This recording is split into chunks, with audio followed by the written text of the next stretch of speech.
இன்னைக்கு என்னோட ஃபேவரட்டான ஒரு ரெசிபி பண்ண போகிறேன். ப்ரான்ஸ் பிடிச்சவங்க கண்டிப்பாக இந்த ரெசிபி ட்ரை பண்ணி பாருங்கள். ரொம்பவே டேஸ்டியாக இருக்கும்.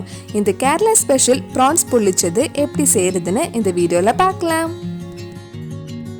ஃபர்ஸ்ட் ப்ரான்ஸ் மேரினேட் பண்ணலாம். நான் இன்னைக்கு 1/4 கிலோ ப்ரான்ஸ் எடுத்திருக்கேன். இதில் 1/2 டீஸ்பூன் மஞ்சள் பொடி, 1 டீஸ்பூன் மிளகாய் பொடி, கலருக்காக 1 teaspoon Kashmiri chilli powder, 1/2 teaspoon நல்ல மிளகு பொடி, தேவையான அளவு உப்பு, 1/2 டீஸ்பூன் இஞ்சி பூண்டு பேஸ்ட் ஆட் பண்ணியிருக்கேன். இதெல்லாம் சேர்த்து நல்லா மிக்ஸ் பண்ணிட்டு ஒரு 15 நிமிஷம் அப்படியே ஊற வச்சிருங்க. 15 நிமிஷம் ஊற வச்சதுக்கு அப்புறம் நம்ம இதை ஃப்ரை பண்ணி எடுக்கலாம். ஃப்ரை பண்ணுறதுக்கு ஒரு கடாயில் கொஞ்சம் எண்ணெய் சூடு பண்ண வச்சுருக்கேன். நான் இன்னைக்கு தேங்காய் எண்ணெய் தான் யூஸ் பண்ணியிருக்கேன். கேரளா ஸ்டைல் டேஸ்ட் கிடைக்கணும்னா கண்டிப்பாக நீங்களும் தேங்காய் எண்ணெய் யூஸ் பண்ணுங்க. எண்ணெய் சூடானதும் கொஞ்சம் கொஞ்சமாக போட்டு ஃப்ரை பண்ணி எடுக்கலாம். ப்ரான்ஸ் ரொம்ப நேரம் ஃப்ரை பண்ண வேண்டாம், கொஞ்சம் ஃப்ரை பண்ணாலே போதும். ரொம்ப நேரம் ஃப்ரை பண்ணால் அது ரப்பர் மாதிரி ஆயிடும்.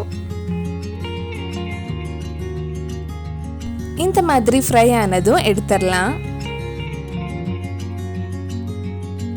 இந்த மாதிரி மிச்சம் இருக்கிற ப்ரான்ஸையும் ஃபுல்லாக ஃப்ரை பண்ணி எடுத்துக்கோங்க. நான் ரொம்ப எண்ணெய் யூஸ் பண்ணல, கொஞ்சம் எண்ணெயில் தான் ப்ரான்ஸ் எல்லாம் ஷாலோ ஃப்ரை பண்ணி எடுக்கிறேன். ஃப்ரை பண்ணி முடிச்சதுக்கப்புறம் அந்த எண்ணெயில் இருக்கிற மசாலா சாப்பிட்டாலே ரொம்ப டேஸ்டாக இருக்கும். ப்ரான்ஸ் ஃப்ரை பண்ணி முடிச்சாச்சு. அடுத்தது வெங்காயம் வதக்கிறதுக்காக அதே கடாயில் மறுபடியும் கொஞ்சம் தேங்காய் எண்ணெய் ஆட் பண்ணுறேன்.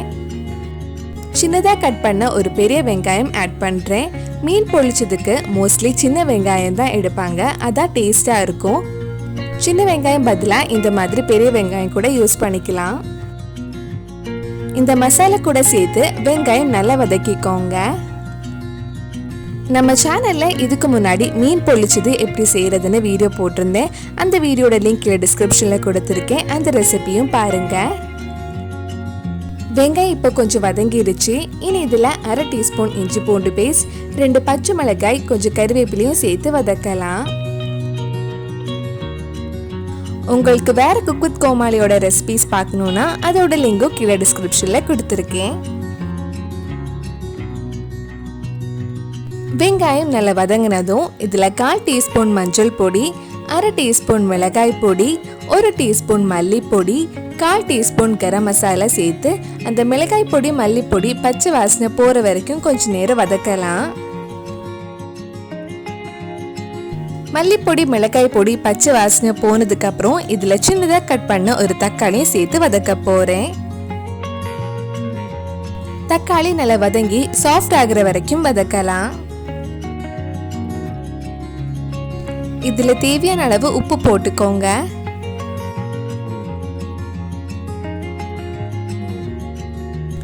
நம்ம ப்ரான்ஸும் ஃப்ரை பண்ணியாச்சு, மசாலாவும் அழகா ரெடி ஆயிருக்கு. அடுத்தது நம்ம இந்த 2 வாழை இலையில ஸ்டீம் பண்ணி எடுக்கலாம்.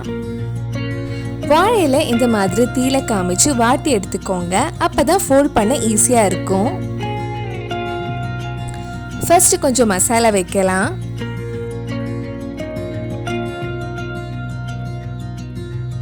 அதுக்கு மேல நம்ம ஃப்ரை பண்ண ப்ரான்ஸ் வைக்க போறேன். இது பார்க்கும்போதே மறுபடியும் சாப்பிடணும் போல இருக்கு. இதுக்கு மேல பேலன்ஸ் இருக்கிற மசாலா ஃபுல்லா கவர் பண்ணலாம். கடைசியா நல்ல வாசனை ஃப்ளேவருக்காக 1 டீஸ்பூன் தேங்காய் எண்ணெயும் கொஞ்சம் கருவேப்பிலையும் ஆட் பண்ணி நம்ம ஃபோல்ட் பண்ணலாம். நான் அழகுக்காக ஒரு கருவேப்பிலை தண்டும் மேலே வச்சிருக்கேன்.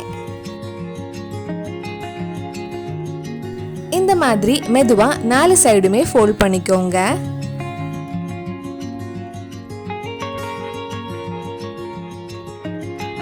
இந்த மாதிரி ஃபோல்ட் பண்ணதுக்கு அப்புறம் ஒரு வாழையில நார் வச்சு எல்லா சைடுமே கெட்டி வச்சுக்கோங்க.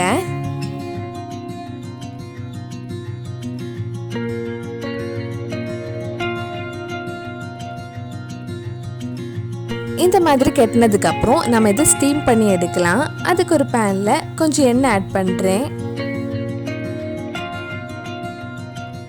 எண்ணெய் சூடானதும் நம்ம ரெடி பண்ண வாழையில வச்சு ஒரு 5 நிமிஷம் லோ ஃப்ளேம்ல மூடி வச்சு வேக வைக்கலாம்.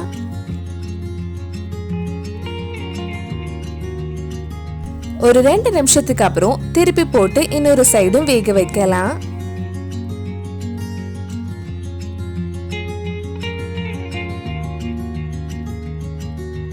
ப்ரான்ஸ் பொழிச்சது சூப்பரா ரெடி ஆயிருக்கு. இனி இது ஓபன் பண்ணி பார்க்கலாம்.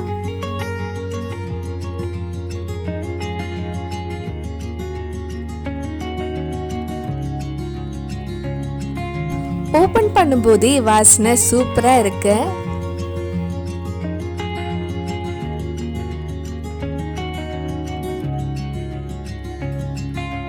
பார்க்கவும் ரொம்ப அழகா இருக்கு. இந்த டேஸ்டியான ப்ரான்ஸ் பொழிச்சது கண்டிப்பா நீங்களும் உங்க வீட்டில் செஞ்சு பாருங்க. பிடிச்சிருந்தா இந்த வீடியோவை லைக் பண்ணுங்க, உங்க ஃப்ரெண்ட்ஸ் அண்ட் ஃபேமிலிக்கு ஷேர் பண்ணுங்க. வேற நல்லா குக் வித் கோமாளி ரெசிபி நம்ம சேனல்ல ட்ரை பண்ணலான்னு கீழே கமெண்ட் பாக்ஸ்ல சொல்லுங்க. நீங்க இன்னும் என்னோட சேனலை சப்ஸ்கிரைப் பண்ணலைன்னா மறக்காம சேனலையும் சப்ஸ்கிரைப் பண்ணுங்க. கூடவே அந்த பெல் ஐக்கனையும் பிரஸ் பண்ணா நான் புது வீடியோ போட்ட உடனே உங்க போனுக்கு நோட்டிஃபிகேஷன் வந்துடும்.